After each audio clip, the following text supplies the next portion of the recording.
दीपेंद्र हुड्डा ने फतेहाबाद के गांव गीलाखेड़ा कार्यकर्ताओं से मुलाकात की और नए जोश का संचार किया।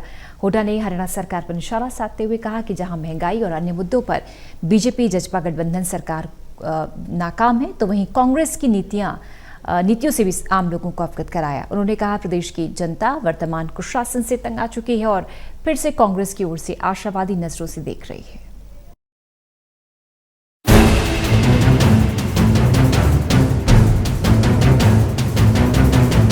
कांग्रेस नेता एवं राज्यसभा सांसद दीपेंद्र सिंह हुड्डा बीती देर रात फतेहाबाद के गांव गीलाखेड़ा पहुंचे, कार्यकर्ताओं से मुलाकात की।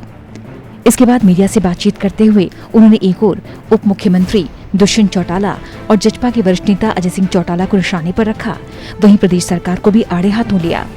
उन्होंने प्रदेश सरकार को अहंकारी और घमंडी बताया और कहा कि शांतिपूर्वक आंदोलन कर रहे किसानों को अपने बयानों से उकसाने का प्रयास कर रही हैं। उन्होंने कहा प्रदेश में आज बेरोजगारी नया रिकॉर्ड बना रही है, महंगाई चरम पर है, मगर अहंकार में डूबी सरकार को जनता की परवाह नहीं। करनाल में जिस तरह से बर्बरता से लाठीचार्ज हुआ, वो एक प्रतीक है कि हरियाणा सरकार किस प्रकार से किसानों की आवाज़ कुचलने के लिए बेताब है।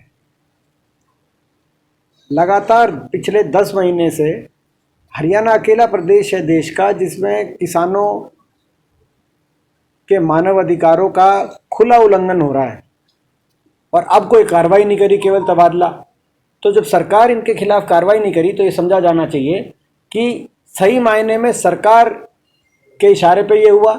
सरकार लगातार अपनी बयानों से, अपनी हरकतों से किसानों को उकसाने का प्रयास करती रही। 10 महीने लगातार इनकी सरकार की कहीं ना कहीं ये नीयत को लेकर प्रश्न चिन्ह उठता है कि इनकी नीयत जो जिस शांति और संयम से किसान आंदोलन में किसान शरीक हो रहे हैं, सरकार कहीं ना कहीं ऐसा लगता है चाहती है कि वो शांति भंग हो।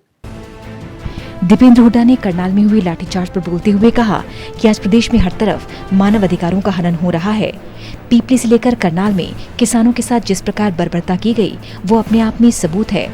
इसलिए उन्होंने मानवाधिकार आयोग के आगे मामले को रखा है ताकि पीड़ितों को न्याय मिल सके। दीपेंद्र हुड्डा ने पेपर लीक मामले को घोटाला करार देते हुए सरकार को घेरा। उन्होंने कहा कि एक और बेरोजगारी प्रदेश में नए रिकॉर्ड बना रही है, वहीं प्रदेश में 28 बार पेपर्स का लीक होना अपने आप में एक बड़ा घोटाला है। उन्होंने पेपर लीक मामले में सीधे तौर पर सरकार को दोषी बताया और मामले की जांच न्यायिक निगरानी में सीबीआई से करवाने की मांग की।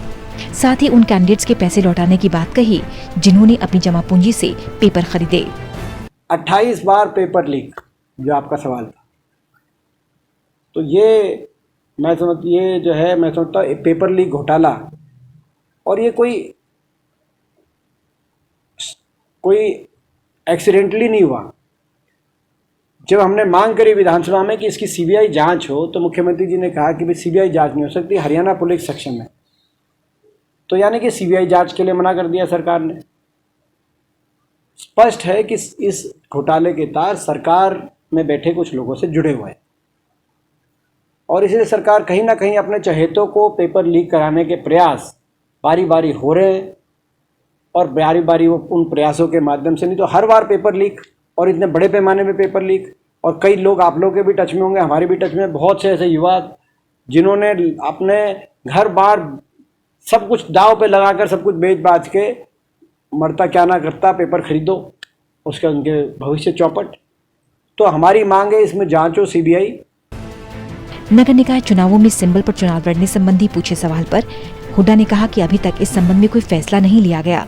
पार्टी स्तर पर मंथन किया जाएगा, उसके बाद फैसला होगा। फतेहाबाद से टोटल न्यूज के लिए रमेश भट्ट की रिपोर्ट।